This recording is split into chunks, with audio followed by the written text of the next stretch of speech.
أعوذ بالله من الشيطان الرجيم.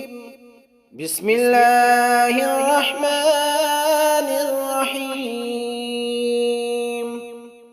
شادی اور نیک رشتے کا قرآنی وظیفہ۔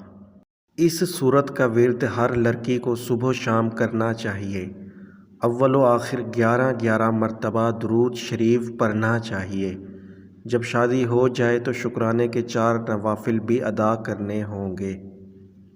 وَهُوَ الَّذِي خَلَقَ مِنَ الْمَاءِ بَشَرًا فَجَعَلَهُ نَسَبًا وَصِهْرًا وَكَانَ رَبُّكَ قَدِيرًا۔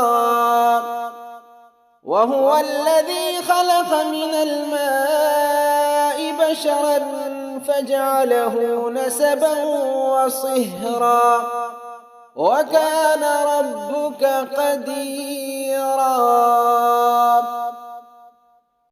اور وہی ہے جس نے پانی سے بنایا آدمی کو، پھر اس کے نسلی رشتے اور سسرالی رشتے بنا دیے، اور تمہارا رب بڑی قدرت والا ہے۔